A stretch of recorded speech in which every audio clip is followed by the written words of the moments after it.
Yes, Rajkot Gurukul. હા બોલો.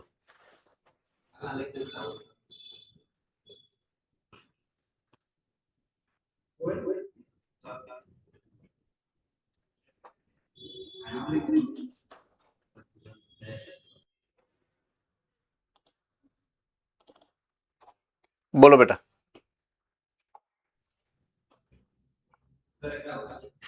હા બોલો.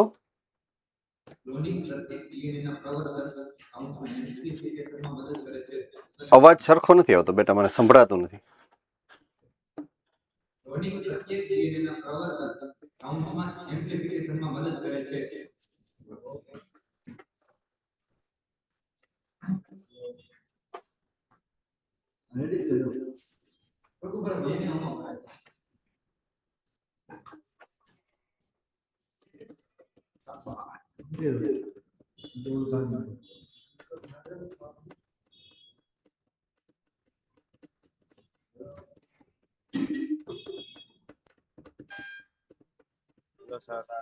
હા,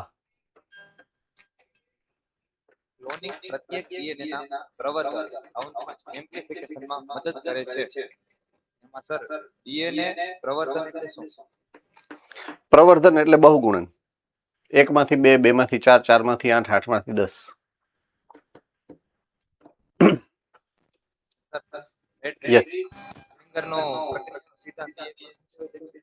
નથી, અવાજ બેટા તમારો કપાતો કપાતો આવે છે, એટલે સ્ટેટમેન્ટ આખું સમજાતું જ નથી.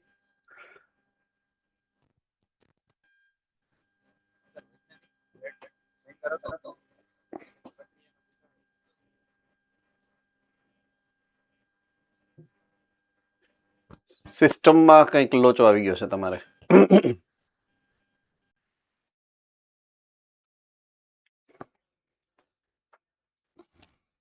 હા બોલો જામનગર વાળા ભાઈ, તમારે શું પ્રશ્ન છે? સર કાલે આપણે કોઈ સમજ્યા હતા આચ્છાદન વાળો, સર એમાં સર એકવાર ક્લિયર કરી આપશો? સર એમાં નથી સમજાતું. સમજાવી દઉં, ટૂંકમાં સમજાવી દઉં તમને. દાખલા તરીકે મેં એક જનીન લીધું છે,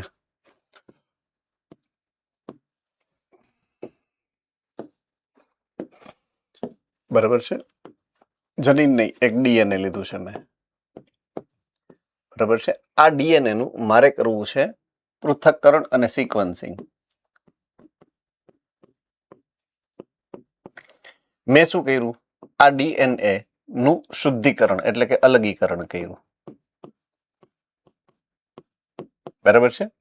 પછી અલગીકરણ કર્યા પછી આ ડીએનએ નું મેં બહુગુણન કર્યું, ક્લોનિંગ કર્યું.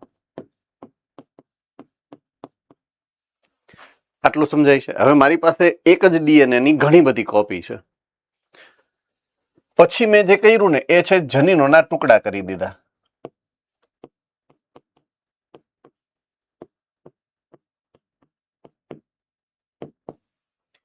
હવે દરેકે દરેક જનીન બહુગુણન છે એટલે અહીંયા એક જ જનીન હતું. જો અહીંયા છે ને મારી પાસે એક જનીન હતું, અહીંયા મારી પાસે એક થી વધુ નકલો છે.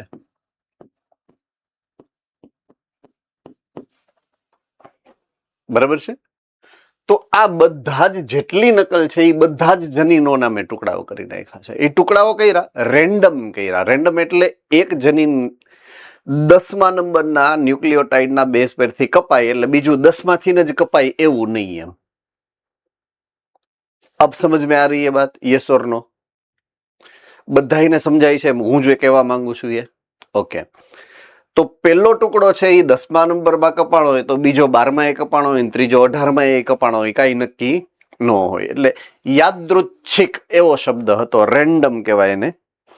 રેન્ડમલી મેં એને કટકામાં વિભાજિત કરી દીધું. હવે મારી પાસે એક જ જનીન છે, એક જ જનીનની ઘણી બધી કોપી છે જેના આડા અવડા કટકા છે, બરાબર છે? તો દાખલા તરીકે એક કટકો એવો છે કે જેમાં આ છેલ્લા 4 કે 5 ન્યુક્લિયોટાઇડ છે, એ છે એ, ટી, એ, જી અને સી. આવા પાછળના આ 5 ન્યુક્લિયોટાઇડ છે. હવે મારી પાસે એક બીજું જનીન પણ એ ટુકડામાંથી મેં ગોઈતું, જેના આગળના 5 1 2 3 4 ને 5 ટુકડા એવા છે કે જે A T A G અને C છે. હવે સમજાય છે? એટલે આ એવા જનીનનો ભાગ હશે કે જે અહીંયાથી કપાણો છે, અહીંયાથી કપાણો છે. એવા ડીએનએ નો ઈ કટકો છે કે જે ડીએનએ અહીંયાથી કપાણો છે. આ એવા ડીએનએ માંથી અલગ થયો છે કે જે અહીંયાથી કપાણો છે. આ 5 રહી ગયા છે. તો મારે એનો મતલબ એવો છે કે આના પછીની જે સિક્વન્સ હોય આ કે જે ઓલરેડી કપાઈ ગઈ છે આમાં તો ઈ આ હશે એમ. કારણ કે બે જનીન તો એક સરખા જ હતા ને, બે ડીએનએ તો એક સરખા જ હતા. એટલે મેં શું કર્યું, આને ઉપાડી અને અહીંયા મૂકી દીધું. જો આમ. એટલે આ જનીનનો ટુકડો પહેલો છે, આ જનીનનો ટુકડો બીજો છે. બેયને મેં સરખાવ્યા, આ A T A G અને C ને. બેયને મેચ કર્યા છે મેં. હવે સમજાય છે હું જે કહેવા માંગુ છું એ? બટ આ જે કર્યું ને આ એને આચ્છાદન કહેવાય. એકની ઉપર બીજું ચડાવી દીધું આમ સરખાવવા માટે, એને આચ્છાદન કર્યું કહેવાય. ક્લિયર થઈ ગઈ મેટર? એટલે કટકાઓને જે ગોઠવી અને સળંગ ડીએનએ બનાવે ને એ આ ટેકનોલોજી થી બને એમ. સિક્વન્સિંગ આખા ડીએનએ નું આ રીતે થાય. શૃંખલા ગોતે છે કટકા કરીને, પછી મેચ કઈ રીતના આખા ડીએનએ બનાવવા માટે એ કરે પાછું, તો કે આવા કટકાઓને એકબીજા ઉપર આચ્છાદિત કરી અને મેચિંગ ગોતે કે હા ઓકે આ બરાબર છે, હવે આ શૃંખલા આખી સળંગ આમ થઈ ગઈ એમ. રેડી થઈ ગયું? સમજાઈ ગયું છે Jamnagar? Okay good. Purvik okay. Rajkot Gurukul વાળાને જે ઓલો ડાઉટ હતો એમાં શું કરશું હવે? ઓકે સેમ ડાઉટ હતો, fine, alright, done.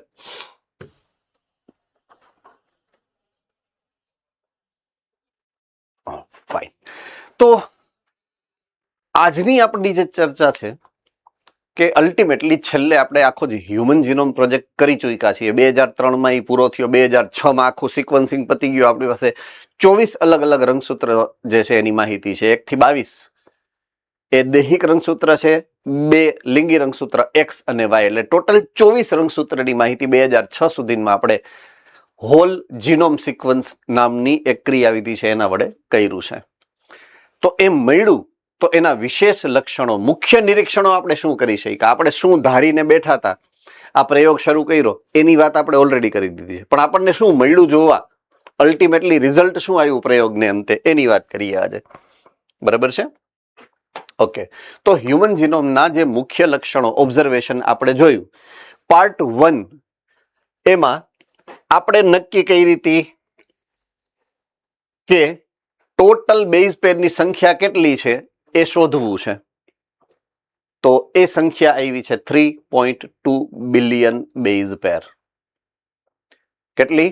3.2 billion base જોડ. ક્લિયર?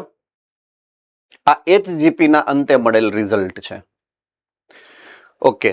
હવે જનીનનું કદ, સરેરાશ જનીનનો આકાર, લંબાઈ, કદ જે પણ કયો, 3000 બેઝ પેરની એવરેજ થી જનીન બનેલા હોય.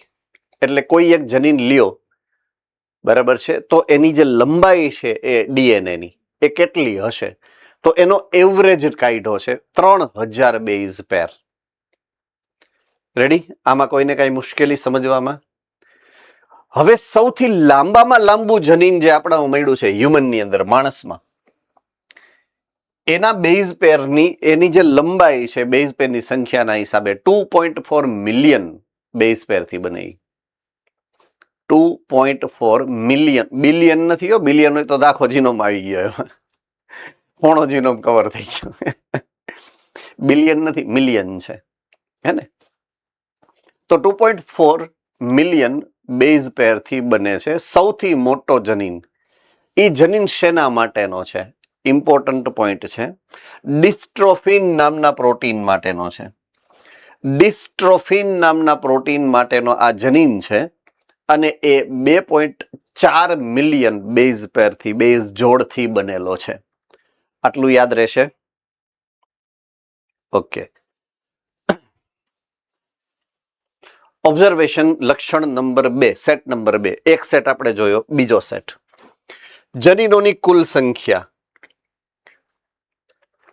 માનવ જનીનની કુલ સંખ્યા કેટલી હશે એવું આપણે ધારેલું હતું.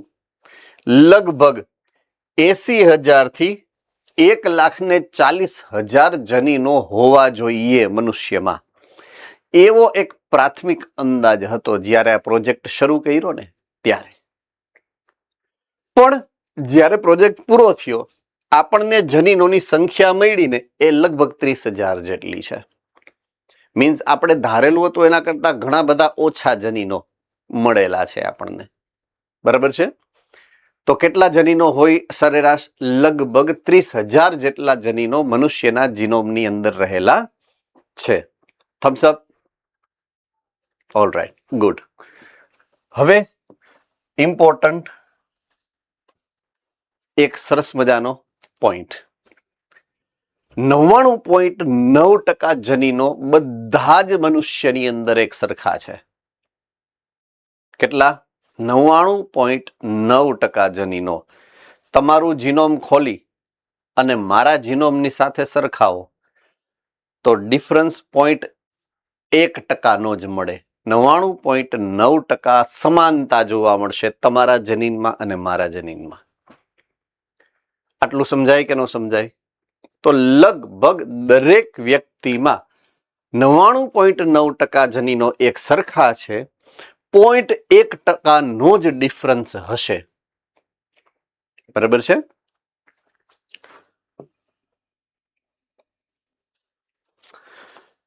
જનીનના કાર્યો.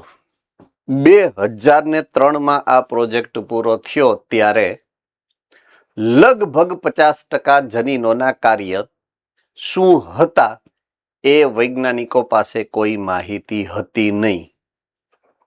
બરાબર છે? અત્યારનો આંકડો નથી આ. અત્યારે એના પછી કેટલું રિસર્ચ થઈ ગયું છે.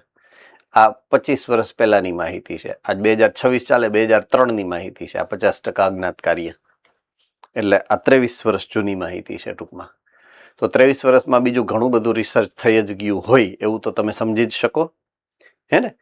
તો એ સમયે જ્યારે પ્રોજેક્ટ પૂરો કર્યા પછી 50% જનીનોના કાર્યો એવા હતા કે જેના વિશે આપણી પાસે માહિતી નહોતી. 50% કાર્યથી ત્યારે વૈજ્ઞાનિકો જે છે એ અજાણ હતા, એમને ખબર નહોતી એમના વિશે. ફાઇન, આટલું સમજાણું. ઓકે, આ ત્રણેય પોઈન્ટ જે તમારી પાછળ છે એમાં કોઈને કઈ ડાઉટ હોય તો પૂછી શકો છો. આની પહેલા 3 એટલે ટોટલ 6 પોઈન્ટ ભણ્યા આપણે. હે ને? જો કે ડાઉટ થાય એવા પોઈન્ટ્સ હવે ચાલુ થશે. થોડા કોમ્પ્લિકેટેડ જે સમજવામાં પડે ને એવા ડાઉટની હવે આપણે એવા પોઈન્ટ્સની હવે આપણે વાત કરશું. તો હ્યુમન જીનોમ પ્રોજેક્ટના લક્ષણોનો ત્રીજો set. Right?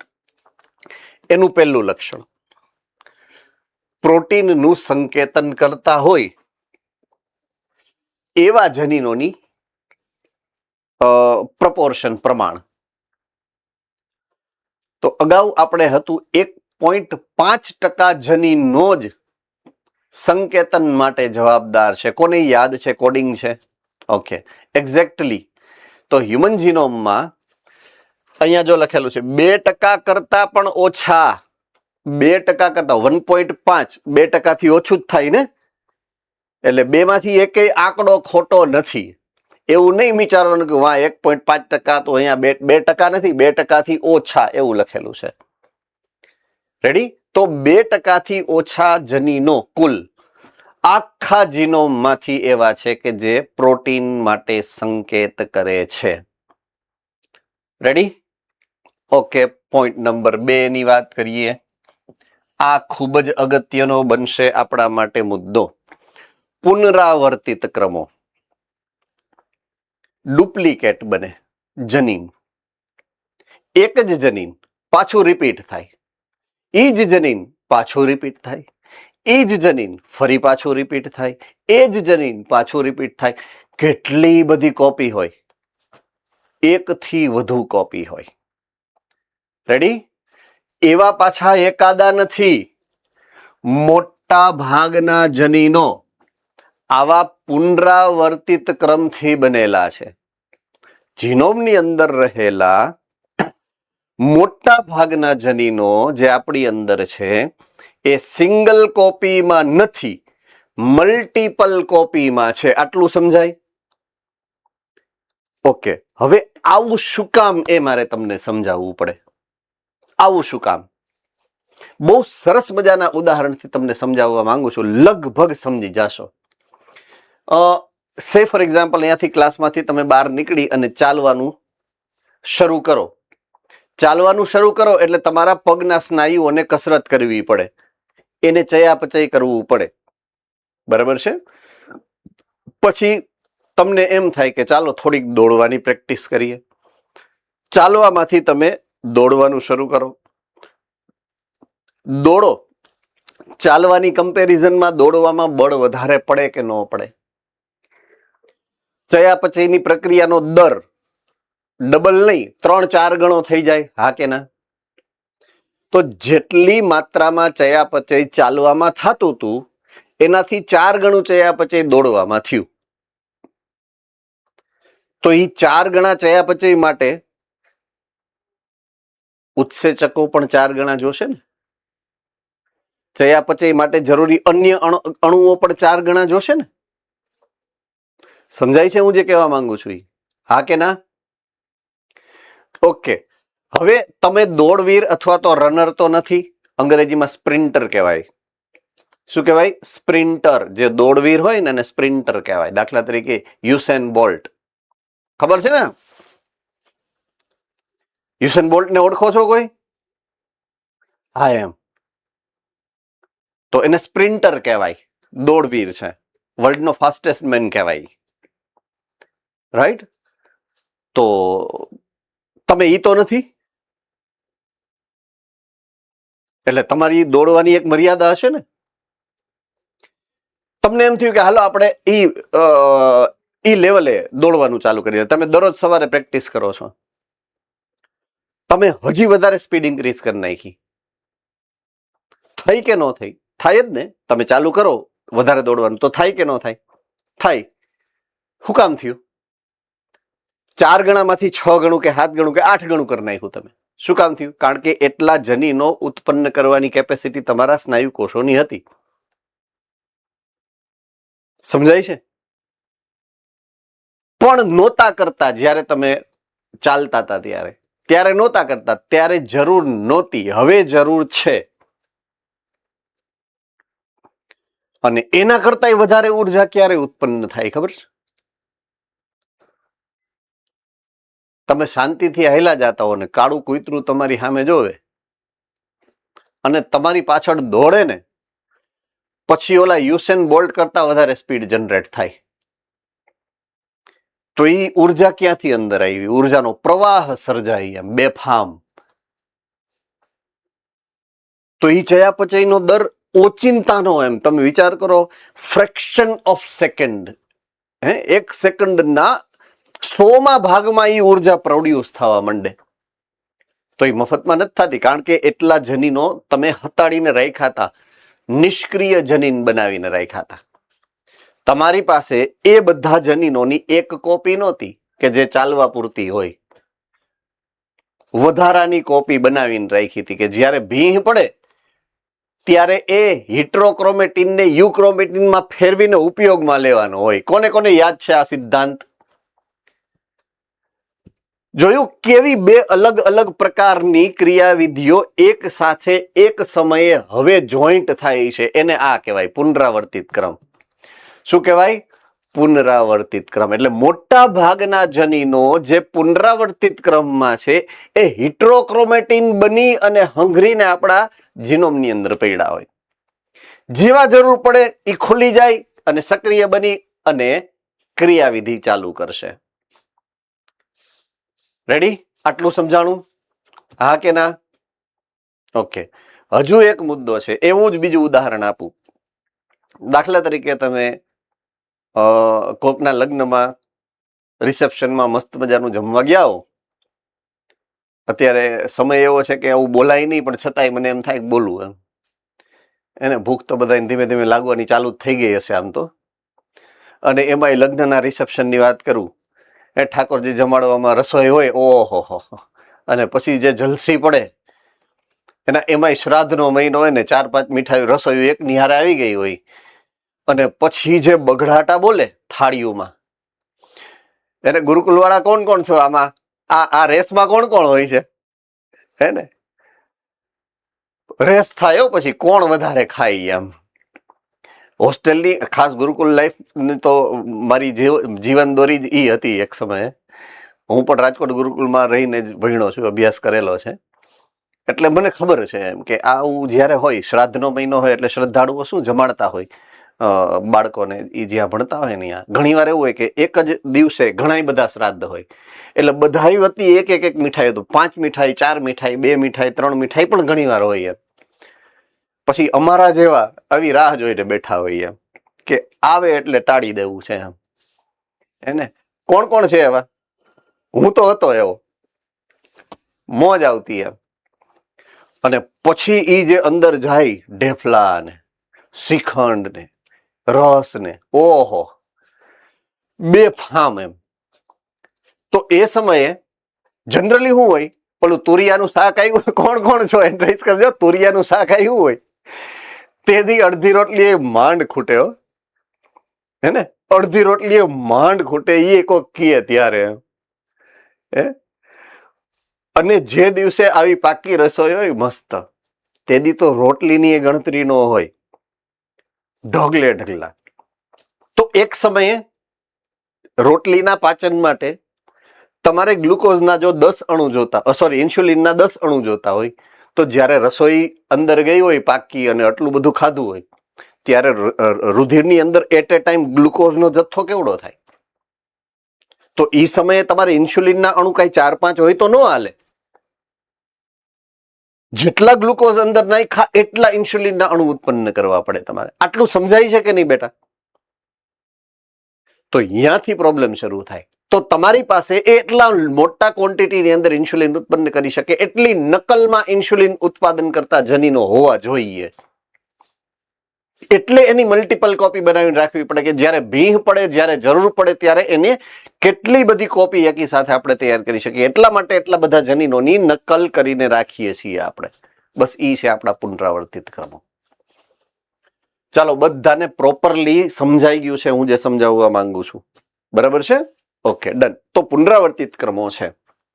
Okay, next information આપણા માટે છે એ છે રંગસૂત્ર નંબર 1 અને વાય રંગસૂત્ર. જ્યારે આપણે સિક્વન્સ કરી અને સરખાવ્યા તો સૌથી મોટામાં મોટું રંગસૂત્ર નંબર 1 છે, અને સૌથી નાનામાં નાનું રંગસૂત્ર વાય છે. બરાબર છે? કદને આધારે ગોઠવણી કરો તો સૌથી પહેલું રંગસૂત્ર આ બને, સૌથી મોટું છે એટલે. સૌથી છેલ્લું રંગસૂત્ર આ બને, સૌથી નાનું છે એટલા માટે. આની ઉપર સૌથી વધારે જનીનો છે, લગભગ 3000 જેટલા, 2900 સમથિંગ છે, આંકડો છે તમારી બુકની અંદર, જોઈ લ્યો તો. રેડી? હું ભૂલી ગયો છું એટલે હું બોલવા માંગતો નથી actually. Gyanvalley classroom, admit.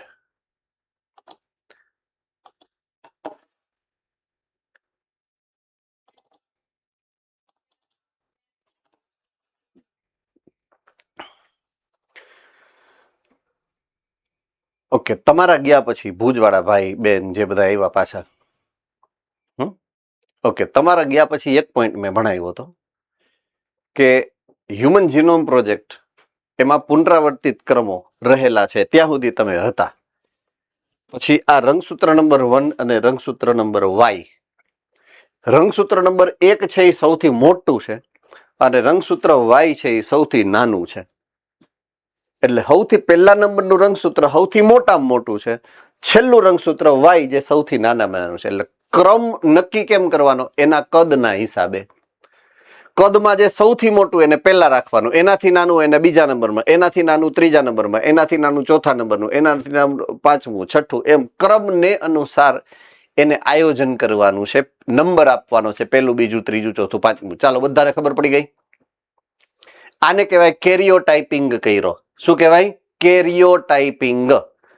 Okay, બીજી ઇન્ફોર્મેશન મેં એવી આપી હતી કે રંગસૂત્ર નંબર 1 ની ઉપર સૌથી વધારે જનીનો રહેલા છે, જે આંકડો તમારી બુકની અંદર આપેલો છે 2900 સમથિંગ આસપાસ, મને બહુ યાદ નથી પરફેક્ટલી, બરાબર છે? 68. ઓકે, 2968. મારા મગજમાં 69 હતું એટલે હું બોલતો નહોતો. સારું થયું ન બોલ્યો, આમ ખોટા આંકડા બોલવા એના કરતા તમને પૂછી લઉં વધારે સારું, હે ને? 2968 કે 868 કીધા? ઓકે, તો આ વાત હતી સેટ 2 ની, સોરી સેટ 3 ની. હવે આપણે ફોકસ જેની ઉપર વધારવાનું છે ને ઈ આ મુદ્દો આવી ગયો, પુનરાવર્તિત ક્રમ. એનું મહત્વ શું એમ, બરાબર છે? કે સજીવની અસંખ્ય જાતિઓ અને દરેક જાતિ પાસે પોતાનું જીનોમ છે જે એકબીજાથી અલગ છે.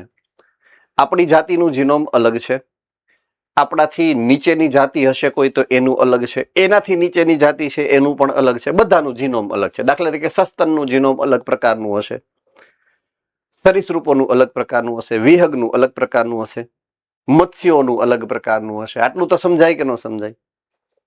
તો દરેક, જેમ મેં તો વર્ગોની વાત કરી, આ જે નામ લીધા એ બધા વર્ગોના નામ છે, પણ જાતિઓમાં પણ એક જાતિનું બીજી જાતિથી અલગ જ હોય છે.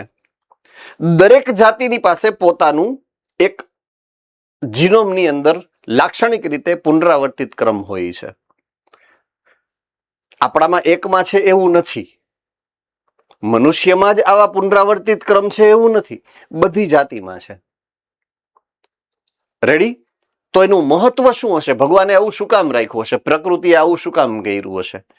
મેં તમને પ્રાથમિક માહિતી તો આપી જ દીધી છે કે આપણા ચયાપચયનું નિયમન કરવા માટે આ મહત્વનું છે જ. કઈ રીતે મહત્વનું છે ડિટેલમાં મેં તમને સમજાવ્યું 2-3 અલગ અલગ ઉદાહરણો દ્વારા.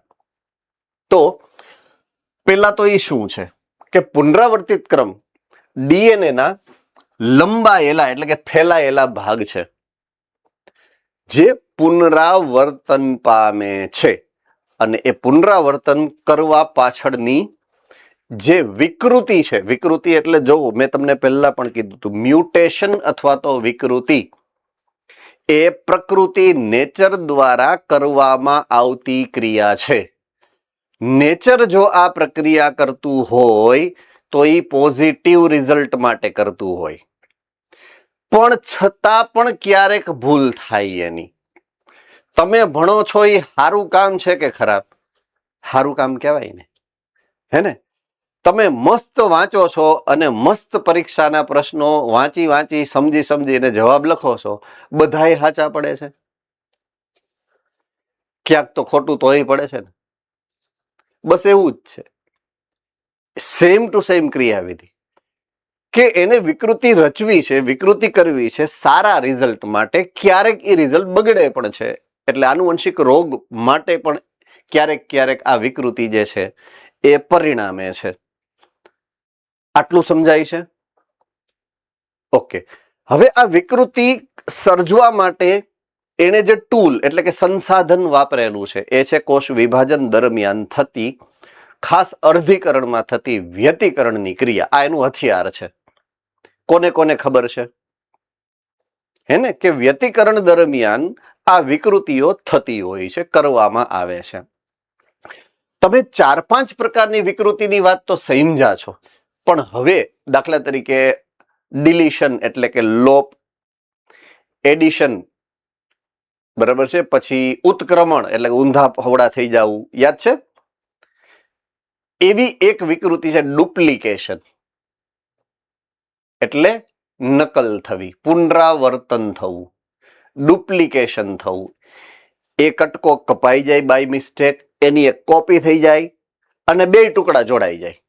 એટલે પેલા જનીન એક હતું, હવે આપણે કાપી દૂર કરી એની કોપી બનાવીને 2 કરીને ચોંટાડી દીધા પાછા. આને કહેવાય પુનરાવર્તન. શું કહેવાય? અંગ્રેજીમાં કહેવાય ડુપ્લિકેશન. એ જ આ પુનરાવર્તિત ક્રમ. મારે જેટલી વધારે એની જરૂરિયાત હોય એટલી વધારે સંખ્યામાં હું ડુપ્લિકેશન કરી શકું. હું એટલે મારા કોષના જનીનો. એ જાતિની અંદર આવા પુનરાવર્તિત ક્રમની સંખ્યા કેટલી હોઈ શકે? જુઓ, ક્યારેક ક્યારેક 100 થી લઈ અને 1000 ની સંખ્યામાં પણ પુનરાવર્તિત ક્રમ હોય. 100 થી લઈ અને 1000 સુધી હોઈ શકે. એક જ જનીનની 1000 કોપી, વિચાર તો કરો. 100 કોપી, 800 કોપી, 700 કોપી હોઈ શકે, જેવી જરૂરિયાત.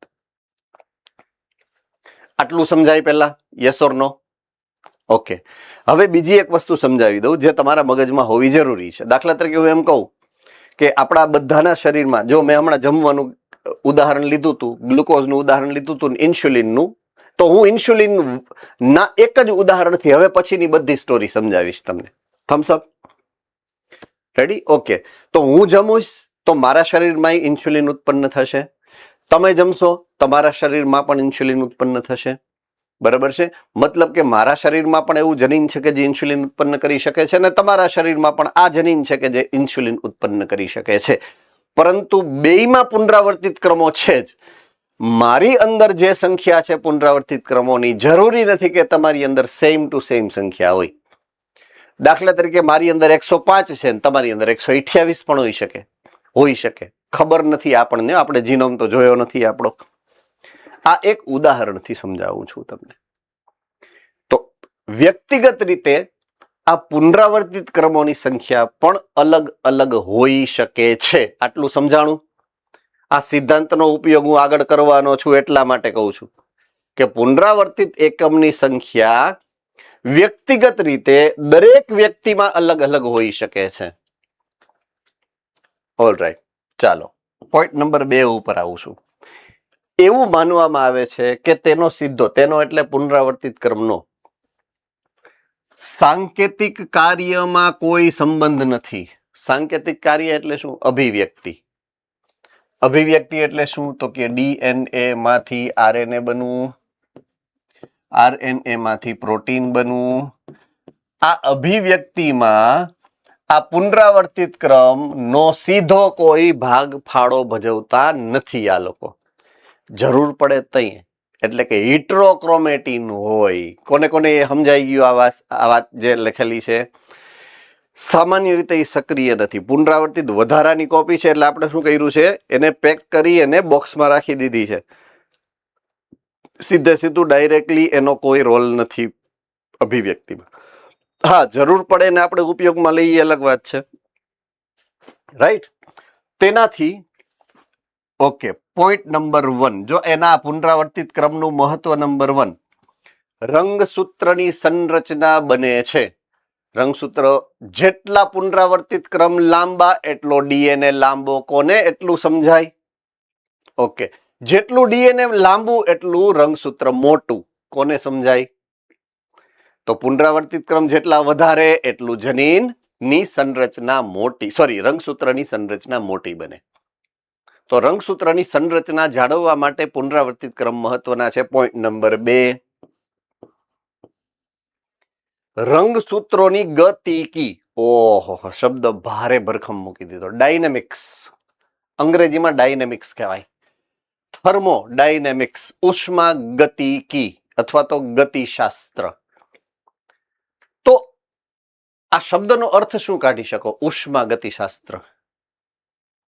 મહિરાઓ, હવે આખું થર્મોડાયનેમિક્સ ભણી ગયા પણ થર્મોડાયનેમિક્સ નો મતલબ કાઢવો અઘરો પડશે હવે, એવું લાગે છે મને મોઢા જોઈને તમારા બધાના. બોલો પૂર્વિક. ઉષ્માની ગતિ. એક પ્રકારના માધ્યમમાંથી બીજા પ્રકારના માધ્યમમાં, એક પ્રકારના પદાર્થમાંથી બીજા પ્રકારના પદાર્થમાં જ્યારે ઉષ્માનું વહન થાય તો શું ક્રિયાવિધિ થાય, કયા પ્રકારની અસરો થાય? તો અહીંયા હું જ્યારે રંગસૂત્રની ગતિકીની કે ગતિવિદ્યાની વાત કરું તો રંગસૂત્રનું શું થાય? એક, અભિવ્યક્તિ. બીજું, જ્યારે એક પેઢીમાંથી બીજી પેઢીમાં જાય, વહન. ઓલું શું? એક પદાર્થમાંથી બીજી પદાર્થમાં, તો આ એક પેઢીમાંથી બીજી પેઢીમાં વહન દરમિયાન થતા ફેરફારો. આને શું કહેવાય? ગતિકી. તો રંગસૂત્રની નંબર 1 ક્રિયા, નંબર 2 વહન, એ બેયની જે સમજણ છે એનો જે અભ્યાસ છે એને ગતિકી કહેવાય. થમ્સ અપ. તો એના ઉપર આ પુનરાવર્તિત ક્રમની અસર છે સીધે સીધી. અને ત્રીજું ઉદ્વિકાસ. ઉદ્વિકાસ, આમાં વિકાસ ભલે લખેલું, ઉદ્વિકાસ. પુનરાવર્તિત ક્રમ ઉદ્વિકાસમાં એટલા માટે એના અભ્યાસ માટે જરૂરી છે અથવા તો મહત્વનું છે કે દાખલા તરીકે હું કોઈ બે નજીક ના સંબંધિત પ્રજાતિઓને કે જાતિઓને જ્યારે સરખાવીશ ત્યારે એના પુનરાવર્તિત ક્રમો કોઈક અંશે એકબીજા સાથે મેચિંગ થતા હોય એવું આપણને લાગે. ઉદાહરણ તરીકે પુનરાવર્તિત ક્રમ હું સરખાવું છું મનુષ્યના અને પક્ષીના, તો પુનરાવર્તિત ક્રમો જે છે એ સરખા ન હોય. પણ જ્યારે મનુષ્યના અને ચિમ્પાન્ઝીના સરખાવું ને તો એ સરખા હશે ઓલમોસ્ટ. આટલું સમજાય? શું કામ? કારણ કે એના એન્સેસ્ટર એટલે કે પૂર્વજ એક જ છે. હા, નાની મોટી સંખ્યામાં ફેરફાર હોય. મેં તમને કીધું એમ કે 105 જનીન મારામાં છે ને 128 તમારામાં હતા. કોને કોને યાદ આવ્યું? તો એવો ફેરફાર તમને જોવા મળે નાનો મોટો. પણ બાકી પુનરાવર્તિત ક્રમ તમને નજીકની જે જાતિઓ હશે ને એમાં સમાન પ્રકારની સંરચના અથવા તો ગોઠવણી ધરાવતા હોય એવું તમે નક્કી કરી શકો. તો ઉદ્વિકાસની પ્રક્રિયા સમજવી હોય તો એમાંય તમને પુનરાવર્તિત ક્રમ મદદ કરશે કે જેમાં સમાનતા હોય એ નજીકના સંબંધિત છે અને એક જ પૂર્વજમાંથી આવેલા છે એવું તમે નક્કી કરી શકો. એટલે ઉદ્વિકાસની પ્રક્રિયા સમજવા માટે પણ આ પુનરાવર્તિત ક્રમો જે છે એ એક મહત્વનું પાસું બને. ચાલો, આ ત્રણે ત્રણ ઉપયોગ સમજાઈ ગયા પુનરાવર્તિત ક્રમના. ત્રણ મહત્વ. પેલું રંગસૂત્રની સંરચના બનાવે છે, બીજું એની ગતિકીનું પણ નિયમન કરે છે અને ત્રીજું એ ઉદ્વિકાસની પ્રક્રિયાના અભ્યાસમાં પણ તમને મદદ કરે છે. સરખામણી કરવા માટે, જાણવા માટે કોમન એન્સેસ્ટ્રી એટલે સમાન પૂર્વજ જે છે એ સંબંધ જાણવા માટે મદદ કરશે. બરાબર છે? તો કોઈને ડાઉટ હોય તો પૂછી શકો છો. હું નેક્સ્ટ સ્લાઇડમાં છું અત્યારે. બરાબર છે? અત્યંત મહત્વનો એક એવો સિદ્ધાંત મેં અહીંયા તમારી સામે મૂકેલો છે જેનું નામ છે સિંગલ ન્યુક્લિયોટાઇડ પોલીમોર્ફિઝમ. અઘરું છે થોડુંક, પણ એને કટકે સમજીએ આપણે. ઓકે, પહેલા હું આ કટકાને તમારી સામે મૂકું. પોલી મોર્ફ, આ બે શબ્દનો સમૂહ છે. આ મોર્ફોલોજી ક્યાંય આગળ આવ્યું હતું 11મા ધોરણમાં? શું કહેવાય મોર્ફોલોજી? ગુજરાતી કરવું હોય તો ભુજવાળા બોલો જોઈએ. બાહ્યાકાર વિદ્યા. એટલે કે આ રચના છે, બાહ્યાકાર રચના, બહારથી કેવું દેખાય. મોર્ફ એટલે સ્વરૂપ. હકીકતમાં સાચો શબ્દ મોર્ફ એટલે સ્વરૂપ થાય. બરાબર છે? ઓકે, પોલીનો અર્થ તો બધાને ખબર છે. બરાબર છે? એટલે આ જે સ્વરૂપ છે એ કેટલા છે? ઘણા. એક જ જનીન એના ઘણા બધા સ્વરૂપો. આને કહેવાય પોલીમોર્ફિઝમ. બરાબર છે? તો અહીંયા આપણા સંદર્ભે વાત કરવી હોય તો એક જનીન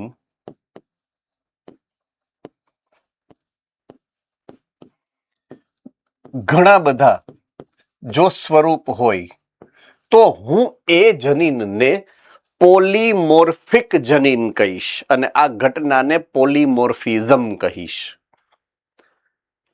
બરાબર છે? હવે આનો અર્થ પણ સમજાવવો પડશે ને મારે તમને. ખાલી એમને કહી દઉં કે કેટલાય બધા સ્વરૂપ, પણ એ હું સ્વરૂપ એટલે શું એમ. બરાબર છે? તો સ્વરૂપ આટલા બધા કઈ રીતે હોઈ શકે? ઓકે, સમજાવી દઉં તમને. ચાલો, મારા શરીરના કોષમાંથી મેં ઇન્સ્યુલિનનું જનીન કાઢ્યું. હું ઇન્સ્યુલિનના ઉદાહરણથી જ સમજાવીશ બધું. હવે તમારા શરીરના કોષમાંથી મેં તમારું ઇન્સ્યુલિનનું જનીન કાઢ્યું. બેયને બાજુ બાજુમાં રાખવું, 100% સમાનતા નહીં હોય. It is not possible. Clear? Right. Number 1, લંબાઈમાં થોડો ઘણો ફરક હોઈ શકે. એકાદ બે ન્યુક્લિયોટાઇડ તમારા કે મારા વધારે કે ઓછા હોઈ શકે. રાઈટ? હા, ઓછામાં ઓછો જે ફરક હોય, ફરક તો છે જ, પણ ઓછામાં ઓછો ફરક જે હોવો જોઈએ એ કેટલો હોવો જોઈએ ખબર છે? આટલો. એક ન્યુક્લિયોટાઇડ તો અલગ હશે જ. ઓછામાં ઓછું કોઈ પણ બે વ્યક્તિ વચ્ચે એક જ જનીનને તમે સરખાવો ને તો ઓછામાં ઓછો એક ન્યુક્લિયોટાઇડ તો અલગ હશે જ. આ ઘટનાને કહેવાય સિંગલ ન્યુક્લિયોટાઇડ પોલિમોર્ફિઝમ. શું કહેવાય? Single nucleotide polymorphism. સમજાઈ ગયું?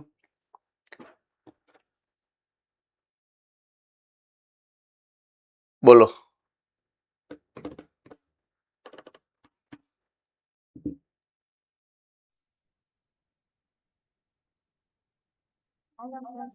હા બોલો.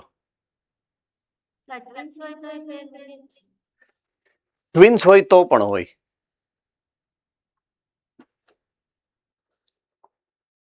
કેવી રીતના હોય એવું સમજવું છે એમ? એના 20 એક્સ્ટ્રા થશે. ચાલશે? ઓકે, તો સમજાવી દઈશ.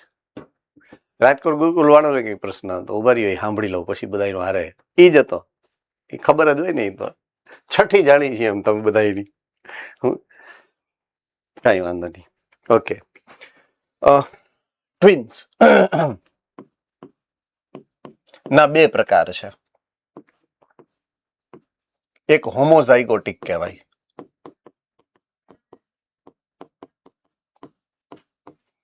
અને એક પોલીઝાઇગોટિક કહેવાય.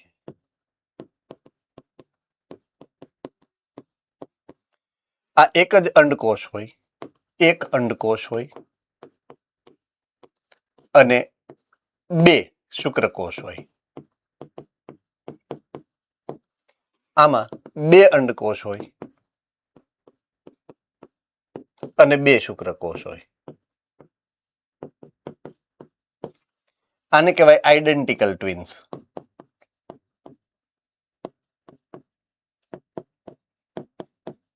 જુડવા.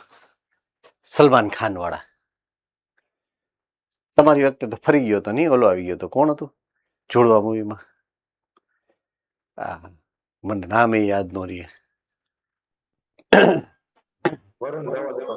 હા બસ જો એ વરુણ ધવન હતો તમારી વખતે.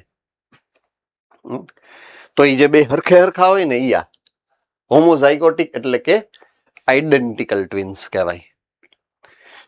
તમને જે પ્રમાણે ચેપ્ટર નંબર 2 ની અંદર ભણાવ્યું છે, ફલનની પ્રક્રિયા જે મનુષ્યની અંદર થાય કે અંડકોષને સૌથી પહેલો શુક્રકોષ જ્યારે સ્પર્શ કરશે ત્યારે ઓલું લેયર બની જાય એની ફરતે, રક્ષણાત્મક આવરણ બની જાય. કોને કોને યાદ છે? રાઈટ. હવે રક્ષણાત્મક આવરણ એક પોઈન્ટ થી શરૂ થાય. દાખલા તરીકે અંડકોષ છે, બરાબર છે. હવે અહીંયા શુક્રકોષ આવ્યો, આ શુક્રકોષ છે. અહીંયાથી જ્યારે એ ટચ કરે ને એટલે અહીંયાથી આમ બનવાનું ચાલુ થાય, આમ કવર થાય, આમ કવર થાય, આમ ફરતું આમ ફેલાય. હવે ઈ બનતું હોય અહીંયા પાછળથી કોક ઘૂસી જાય બીજો અહીંયા, કારણ કે હજી અહીંયા કવર થઈ ગયું પણ અહીંયા કવર થવાનું બાકી છે. આ ફ્રેક્શન ઓફ સેકન્ડમાં થતી પ્રક્રિયા રેરેસ્ટ રેર ઘટના છે. એટલે એકી સાથે એક જ સમયે લગભગ બહુ ઓછા સમયગાળાના તફાવતમાં બે શુક્રકોષ ઘૂસી જાય એક અંડકોષમાં. હવે અહીંયા કોષ કેન્દ્ર એક જ છે. આ માદા કોષ કેન્દ્ર એક જ છે. નરમાંથી બે કોષ કેન્દ્રિકાઓ આવ્યા. હવે આ બે એકબીજાની સામું જોવે. આ કે મારો દાવ, આ કે મારો દાવ. આ શું કરે? ઉભા રહ્યો, શાંતિ રાખો. બરાબર છે. નેચર એવું કહે છે કે જ્યારે શુક્રકોષ અંડકોષના કોષ કેન્દ્ર નજીક આવે ત્યારે ફલનની પ્રક્રિયા થવી જરૂરી છે. તો અહીંયા એવું ન થાય જો આ બે નિફલનની થાય પ્રક્રિયા તો. એટલે આ શું કરે, ઇમિજિએટલી એ પોતાની રીતના ડિસિઝન લઈ અને પોતાની કોપી બનાવી નાખે. કોષ વિભાજન પામવાની ક્ષમતા છે એની પાસે. એટલે 2 કોષ કેન્દ્ર થઈ જાય. માદા કોષ કેન્દ્ર કેટલા થઈ જાય? 2. ક્લિયર થઈ ગયું? તો એક આ થાય, બીજો આ થાય, ફલિતાંડ બને 2. પછી શું કરે, કોષરસ વિભાજન કરી નાખે. એટલે એક કોષ આ બની ગયો, એક કોષ આ બની ગયો. 2 ભ્રૂણ બને. 2માં એક સાઈડનું રંગસૂત્ર સમાન છે પણ બીજી સાઈડનું તો બદલેલું છે ને. હા કે ના? જો અહીંયા અર્ધીકરણ થયું હતું, રાઈટ. અહીંયા અર્ધીકરણ થયું હતું, રાઈટ. હવે આ બે સમાન છે. આ બોલો ભુજવાળા.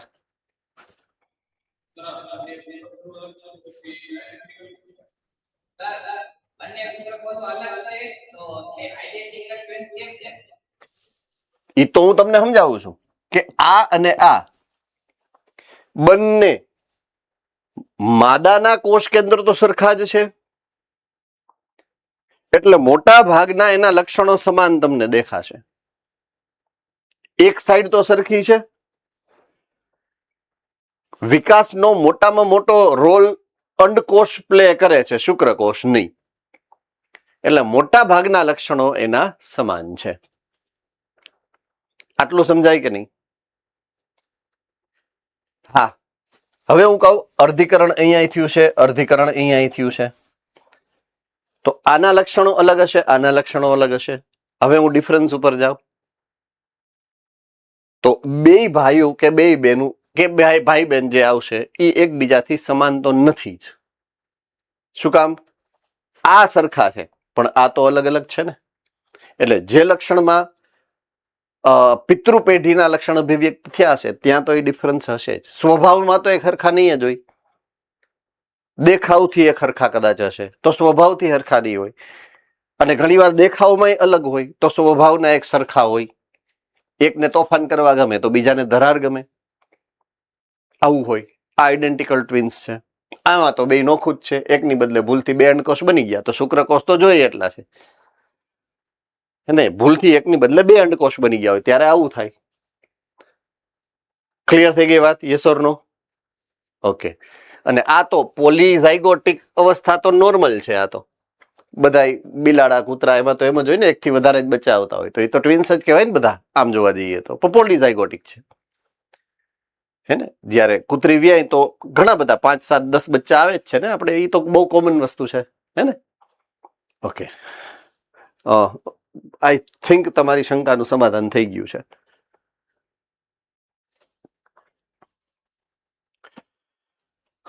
ક્યાં હતા? પોલિમોર્ફિઝમ. યસ. તો ઓછામાં ઓછા એક ન્યુક્લિયોટાઇડ ના જે સંરચના છે એમાં થોડી ઘણી તફાવત જે છે એ તો હશે જ. તો વૈજ્ઞાનિકોએ મનુષ્યમાં HGP દરમિયાન આ ખાસ મુદ્દો યાદ રાખવાનો છે. 1.4 મિલિયન એવા પોઈન્ટ્સ મળ્યા આપણને. 1.4 મિલિયન એવા પોઈન્ટ્સ મળ્યા આપણા જીનોમની અંદર કે જેમાં સિંગલ ન્યુક્લિયોટાઇડનું પોલિમોર્ફિઝમ છે. મીન્સ એટલી જગ્યાએ તમારી અને મારી જનીનની શૃંખલા એકબીજાથી અલગ પડે. 1.4 મિલિયન જગ્યાએ આપણી પાસે એક ન્યુક્લિયોટાઇડનો તફાવત છે. MCQ છે, નીટ માટે ઇમ્પોર્ટન્ટ મુદ્દો. બરાબર છે. હવે એનું નામ છે, એને શોર્ટ ફોર્મમાં કહેવામાં આવે છે સ્નિપ્સ. સ્નિપ્સ, SNPS, સ્નિપ્સ કહેવાય એને. શું કહેવાય? સ્નિપ્સ, સિંગલ ન્યુક્લિયોઇડ પોલિમોર્ફિઝમ. સ્નિપ્સની સંખ્યા કેટલી મળી છે આપણા જીનોમમાં? 1.4 મિલિયન. કેટલી મળી છે? 1.4 મિલિયન. ઓકે. આ માહિતીથી રંગસૂત્રમાં એ જગ્યા કે જે નંબર 1 રોગ સાથે સંકળાયેલા અનુક્રમને ગોતવામાં આપણને મદદ કરી શકે. હવે આનો ફાયદો શું? આપણને આ મદદ ક્યાં ક્યાં કરી શકે પહેલું, આનુવંશિક રોગ હોય તો એને શોધવામાં આપણને એ મદદમાં આવશે, કામ આવી શકે. બીજી એ મદદ ક્યાં મેળવી શકે? માનવના ઇતિહાસ વિશે એટલે કે ઉદ્વિકાસ વિશે જો માહિતી મેળવવી હોય તો એમાં પણ એ આપણને સહાયતા કરે છે. બે જગ્યાએ આપણે આનો ઉપયોગ કરીએ છીએ સ્નિપ્સનો. બરાબર છે. આ ટેકનોલોજીનો ઉપયોગ આપણે બે જગ્યાએ કરીએ છીએ. નંબર 1, આનુવંશિક રોગોની જાણકારી કે માહિતી મેળવવા માટે. નંબર 2, મનુષ્યના ઉદ્વિકાસ એટલે કે ઇતિહાસની માહિતી જાણવા માટે. આ બે જગ્યાએ આ સિંગલ ન્યુક્લિયોટાઇડ પોલિમોર્ફિઝમ ઉપયોગમાં આવે છે. ચાલો, આમાં કોઈને કાંઈ ડાઉટ હોય તો પૂછી શકો છો.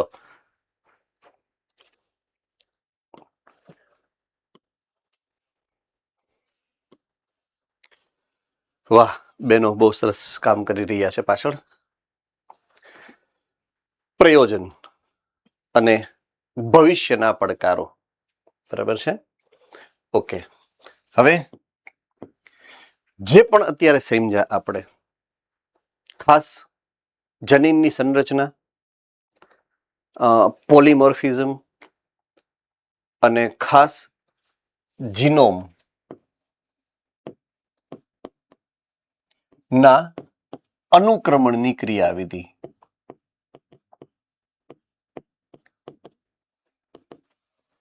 તો એ જે તમે સમજ્યા અત્યાર સુધીમાં, તો હવે એના દ્વારા તમે પ્રયોજન શું કરશો? આનો ઉપયોગ તમે ક્યાં કરશો? એનું પ્રયોજન શું? ભવિષ્યમાં તમે આનો ઉપયોગ શું કરશો? એમ તો આ પ્રયોજનની વાત અહીંયા સમજાવી છે કે આના દ્વારા તમને જે અર્થપૂર્ણ જાણકારી મળે છે, જે તમને જીનોમ દ્વારા અર્થપૂર્ણ એટલે જનીન કયું છે, જનીન દ્વારા કયું mRNA બને છે, કયું પ્રોટીન બને છે. અર્થપૂર્ણ એટલે કોડિંગની જે માહિતી મળે છે, અર્થપૂર્ણ જે માહિતી મળે છે, તો એની જાણકારી અને એના સંશોધનથી તમે જે ફાયદો લેવા માંગો છો એ આ છે. જૈવિક તંત્રને સમજવાના છે. ઓકે, જૈવિક તંત્રને સમજવા એટલે શું? તો બાયોલોજીની અંદર જે બી રિસર્ચ થાય, બરાબર છે, પછી મનુષ્ય, બેક્ટેરિયા, વનસ્પતિઓ, પ્રાણીઓ, ફૂગ, બરાબર છે, કોઈ પણ જાતિ કે કોઈ પણ પ્રજાતિ વિશે આ સંશોધન થતું હોય તો એને તમે જૈવિક સંશોધન કહો છો. જૈવિક બાયોલોજીનું છે એટલે જૈવિક કહેવાય. તો એની જે ચયાપચયિક ક્રિયાઓ છે એને જૈવિક તંત્ર કહેવાય. તો અહીંયા તમને એ સરળતાથી આ પ્રક્રિયાઓ અને પ્રતિક્રિયાઓ તમે સમજી શકો. ઉદાહરણ તરીકે, જો હું બેક્ટેરિયા ઉપર રિસર્ચ કરતો હોઉં તો એ બેક્ટેરિયાનું આખું જીનોમ કાઢી અને એનું અનુક્રમણ કરી લઉં તો મને ઓટોમેટિક બધી જ માહિતી ખબર પડી જાય કે આ કેવા કેવા પ્રકારના પ્રોટીન બનાવે છે, આની અંદર કેટલા કેટલા જનીનો છે એ સક્રિય છે, કેટલા કેટલા જનીનો છે એ નિષ્ક્રિય છે. તો એકદમ સરળ રીતે હું એ સંશોધનને પાર પાડી શકું. તો એકદમ સરળ થઈ ગઈ છે હવે ક્રિયાવિધિ. ડ્યુ ટુ જીનોમના અનુક્રમણ આપણે હવે સમજવા માંડ્યા છીએ. બરાબર છે. તો આપણા માટે જે પ્રયોજન છે એનું પ્રયોજન આપણે ક્યાં કરી શકીએ? કોઈ પણ રિસર્ચમાં કે જે બાયોલોજીનું છે, કોઈ પણ એવું રિસર્ચ કે જે સજીવના અંગો હોય, સજીવના પેશીઓ હોય, સજીવના કોષો હોય, એની દેહ ધર્મ વિદ્યા હોય, એની ચયાપચયિક પ્રક્રિયાઓ વિશે માહિતી મેળવી હોય, ગમે હોય એમાં તમે આનો ઉપયોગ કરી શકો. પણ એના માટે થઈ અને તમને આ પ્રક્રિયા કરતા આવડવી જોઈએ. કોણ કરી શકે? આ જેને આ કરતા આવડતું હોવું જોઈએ. રાઈટ? દાખલા તરીકે હું એમ કહું કે અનુક્રમણ કરવું છે જીનોમનું, તો જનીનને કોષમાંથી અલગ કરતા તો મને આવડવું જોઈએ કે નહીં? મેં જનીન અલગ કર્યું, ડીએનએ અલગ કર્યું, દાખલા તરીકે ડીએનએ અલગ કર્યા પછી એના ટુકડા કરતા મને આવડવા તો જોઈએ ને. ટુકડા કર્યા પછી ઓલા સિક્વેન્સરમાં નાખી અને એનાલાઇઝ કરવા અથવા તો બહુગુણન કરાવવા, હમણાં જ આજનો સૌથી પહેલો જ પ્રશ્ન જ્યાંથી મુહૂર્ત કર્યું હતું આપણે, પ્રવર્ધન કરાવતા આવડવું તો જોઈએ ને ક્લોનિંગ દ્વારા. તો આ બધી ક્રિયાવિધિ શીખવી પડે કે નહીં? તો એ ભવિષ્યના પડકારો છે કે આ શીખવું પડશે. બરાબર છે, કર્યું પણ હવે શીખવું પડશે. તમારે તો ખાસ શીખવું પડશે, કારણ કે તમારી તો દુનિયા જ ભવિષ્યમાં ઈ થવાની છે. જ્યાં જાશો ત્યાં આ તો નડવાનું જ છે હવે, કારણ કે આ તો પાર્ટ ઓફ સિસ્ટમ થઈ ગયું. બાયોલોજીની અંદર આ ઘૂસી ચૂક્યું છે, એટલે તો તમને હું શીખડાવું છું અત્યારે આ બધું. એટલે તમારા માટે તો ફરજિયાત છે આ શીખવું. બરાબર છે.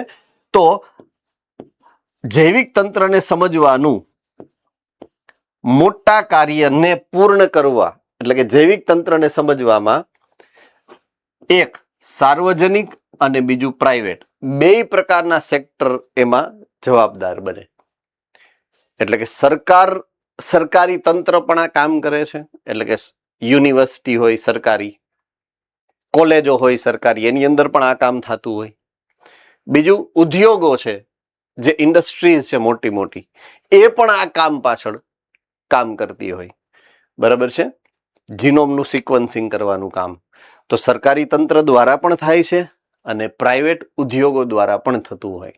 દવા બનાવતી કંપની હોય, રસી બનાવતી કંપની, તો એને તો જરૂર પડે ને બેક્ટેરિયાનો ઉપયોગ કરવાનો હોય, તો એ પણ કરે છે. અને સરકારી જે સંશોધન કેન્દ્રો હશે એની અંદર પણ આ કામ થાય છે.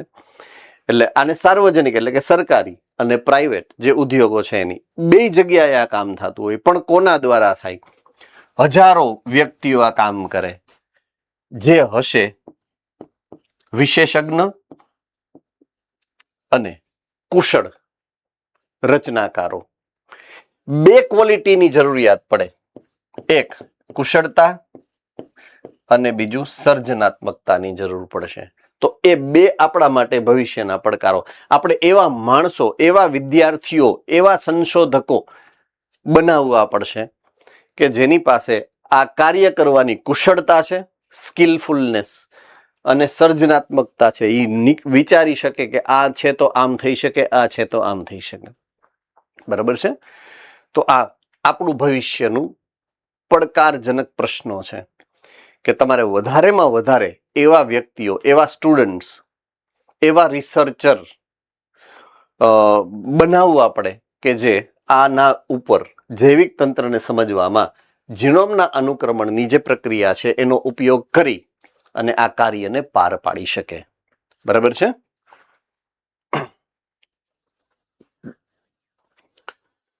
તો જે જૈવિક સંશોધનો, જે જૈવિક ક્રિયાવિધિના સંશોધનની વાત હું કરતો હતો, એમાં આખો યુગ ફરી ગયો. ટૂંકમાં નવા આયામો થઈ ગયા, એક્સ, વાય અને ઝેડ. બરાબર છે. ત્રિપરિમાણીય, હવે 4 પરિમાણ આવી ગયા, હે ને? ઓકે. તો આખું એક દિશા જ ફરી ગઈ. જે આજથી 100 વર્ષ પહેલા રિસર્ચ થતું અને આજે થાય છે એમાં ખૂબ મોટો તફાવત છે. આખી નવી દિશાઓ, નવા આયામો આવી ગયા છે જૈવિક સંશોધનમાં. શું કામ? કારણ કે ટેકનોલોજી ખૂબ આગળ વધી ગઈ છે. બરાબર છે.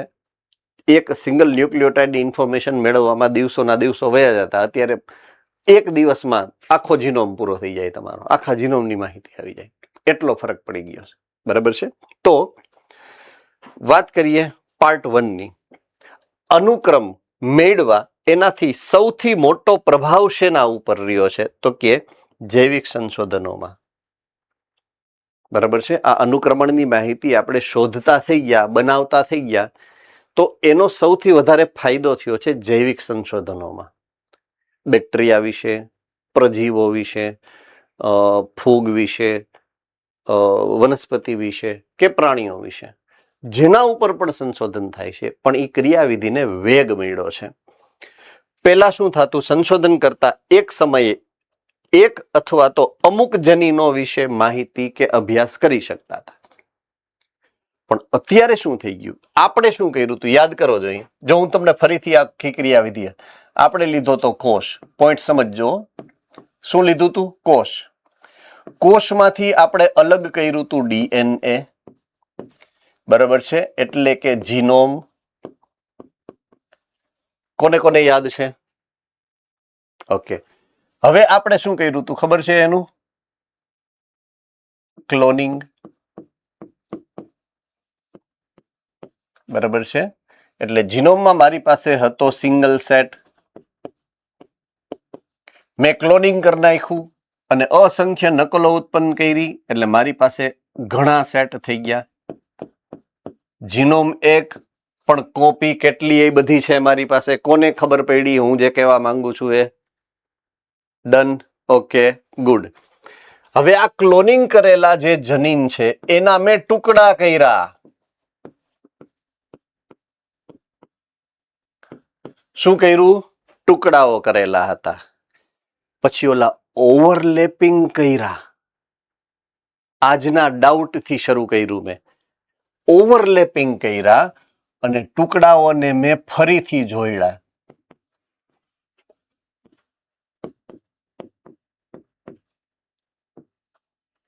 જ્યારે મેં પ્રક્રિયા શરૂ કરી ને, પોઈન્ટ સમજજો તમે, જ્યારે મેં પ્રક્રિયા શરૂ કરી આ ડીએનએ ના અનુક્રમની માહિતી મારે પાસે નહોતી. હા કે ના? જ્યારે મેં પ્રક્રિયામાંથી એક પછી એક કામ કર્યું, આ ટુકડાઓનું મેં અનુક્રમણ કર્યું. મીન્સ હવે મારી પાસે માહિતી છે અને પછી માહિતી વાળું આખું જોયું, આખું ડીએનએ સંપૂર્ણ ડીએનએ ઉર્ફે જીનોમ ની અનુક્રમણની આ વાત થઈ ગઈ. તો આખા ડીએનએ ના જીનોમ એટલે કે આખા જીનોમની આખા જેટલા ડીએનએ બધી માહિતી મારી પાસે છે. એકો એક ન્યુક્લિયોટાઇડ, પહેલો કોણ, બીજો કોણ, ત્રીજો કોણ, 1000મો કોણ, 10,000મો કોણ, મારી પાસે બધી છે માહિતી. આટલું સમજાણું કે નહીં? પહેલા આવું નહોતું, એકી સાથે બધી માહિતી આવી ગઈ. હવે એક રંગસૂત્ર કે એક ડીએનએ છે, એની અંદર એક જ જનીન થોડું છે. હમણાં તમે મને કીધું 2968 છે રંગસૂત્ર નંબર 1 ઉપર. તો 2968 જનીનની માહિતી એકી હારે મળી મને. જો અહીંયા શું લખ્યું છે, એક સમયે એક જ જનીનની માહિતી મેળવી શકતા હતા પહેલા. હવે શું થઈ ગયું? એકી સાથે આખા ડીએનએ ની માહિતી એને મળી શકે. કેટલા જનીનો છે એટલી. આટલું સમજાણું કે નહીં? તો ફેસિલિટી વધી ગઈ. આને કહેવાય નવા આયામો. હવે તો સહેલું થઈ ગયું રિસર્ચ કરવું. પહેલા બહુ અઘરું પડતું, હવે સહેલું થઈ ગયું છે. રેડી? તો સમગ્ર જીનોમ અનુક્રમણો, સમગ્ર જીનોમના અનુક્રમણો જો આવી રહ્યું આ જ શબ્દ same to same, cut copy paste. આને અંગ્રેજીમાં કહેવાય હોલ જીનોમ સિક્વેન્સિંગ. આ ટેકનોલોજીને આ ટેકનોલોજીનું નામ છે હોલ જીનોમ સિક્વન્સિંગ. આ જે સેંગરનું મશીન છે ને, એ હોલ જીનોમ સિક્વન્સિંગનું મશીન છે. બરાબર છે? WGS હોલ જીનોમ સિક્વન્સિંગ કહેવાય. યાદ રહેશે? ઇમ્પોર્ટન્ટ ટર્મિનોલોજી છે. આજે જ નહીં, હવે જ્યાં સુધી તમે બાયોલોજી સાથે સંકળાયેલા છો, ભવિષ્યમાં પણ આ આવશે જ. હોલ જીનોમ સિક્વન્સિંગ એ મેં તમને આખી ક્રિયાવિધિ સમજાવી હોલ જીનોમ સિક્વન્સિંગની, કઈ રીતે થાય છે. બરાબર છે? તો સમગ્ર જીનોમના અનુક્રમો હોલ જીનોમ સિક્વન્સિંગ પ્લસ અન્ય નવી ટેકનોલોજીને આધારે ઉત્પન્ન થતા પ્રશ્નોને વ્યવસ્થિત રીતના હલ કરવામાં આવે એવા વ્યાપક સ્તરે હવે સહાયતા મળી ગઈ આપણને. આપણે સંશોધન એક જનીનનું કરવું હોય ને તો હારે 2800 બીજા એનું સંશોધન થઈ જાય. એના વિશે પણ માહિતી તમને મળે છે. બરાબર છે? તો ખાલી WHM જ નહીં, સોરી WGS જ નહીં, બીજી અન્ય નવીન ટેકનિક પણ છે આપણી પાસે કે જે તમને વધારે સહાયતા કરે છે.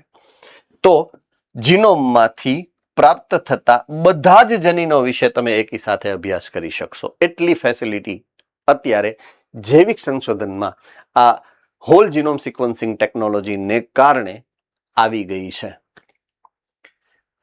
ચાલો, આમાં કોઈને કઈ ડાઉટ? જનીન અને પ્રોટીનની આંતરક્રિયા ઇન્ટરેક્શન. અહીંયાથી આપણે મુહૂર્ત કર્યું હતું.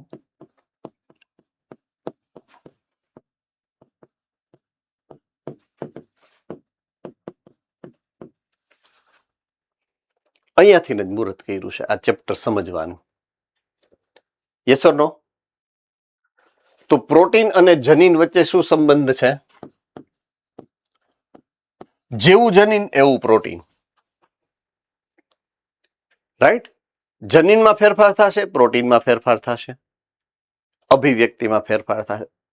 ઊંધું કરીએ, જો મારે પ્રોટીનમાં ફેરફાર કરવો છે, જો અભિવ્યક્તિમાં ફેરફાર કરવો છે, તો મારે ફેરફાર ક્યાં કરવો પડશે? જનીનમાં, ડીએનએમાં. બસ આ થઈ ગઈ જનીન અને પ્રોટીનની અરસપરસની ક્રિયા, ઇન્ટરેક્શન, આંતરક્રિયા. હવે વિશેષ પેશી, અંગ કે ગાંઠ, કોઈ ચોક્કસ ગાંઠ ક્યાંય થઈ હોય એમાંથી કોષ કાઢો, જોવા મળતા બધા જ પ્રત્યાંકનો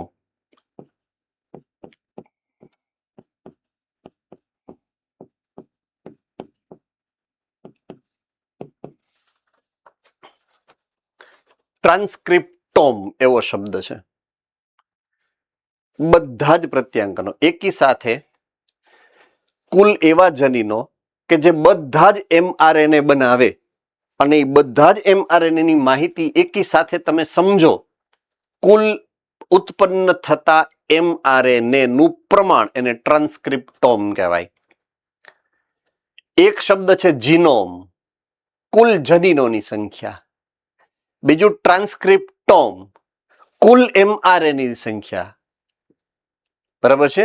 ત્રીજું છે પ્રોટિયોમ, કુલ પ્રોટીનની સંખ્યા. કોષમાં ઉત્પન્ન થતા કુલ જેટલા પ્રોટીન છે એટલા બધા જ એકી સાથે ઉત્પન્ન કરીને ચેક કરો, માહિતી મેળવો, ડેટાબેઝ બનાવો, એને પ્રોટિયોમ કહેવાય.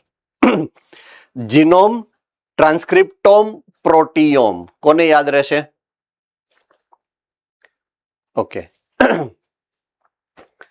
તો પેશી, અંગ કે ગાંઠના કોષમાંથી બધા જ પ્રત્યાંકનો એટલે કે ટ્રાન્સક્રિપ્ટોમ તૈયાર કરી શકો.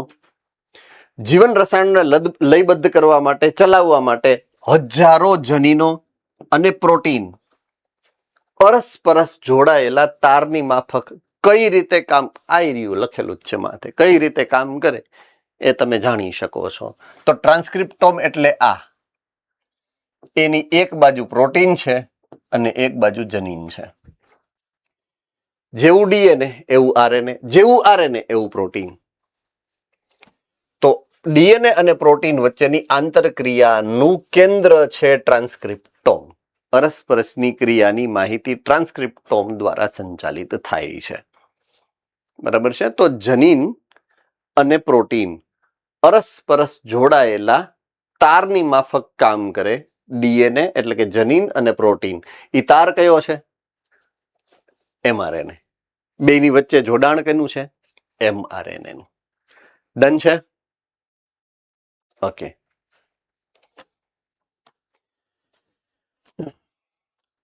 હવે વાત આપણે સમજવાની છે એ છે ફિંગરપ્રિન્ટિંગ, ખાસ કરીને ડીએનએ અથવા તો જનીનનું ફિંગરપ્રિન્ટિંગ, ડીએનએ ફિંગરપ્રિન્ટિંગ. બરાબર છે? જે આપણે આવતીકાલે ની સોમવારે ભણશું. અમુક લોકો કે હા શીખીએ, એવું સાંભળવા મળ્યું મને. અંતરાત્માનો ઉદ્ગાર અહીંયા સુધી પહોંચ્યો ટૂંકમાં, હે ને? ઓકે, ચાલો તો મળીએ છીએ સોમવારે અને ડીએનએ ફિંગરપ્રિન્ટિંગ થી આગળ વધીએ છીએ. બરાબર છે? ઓકે.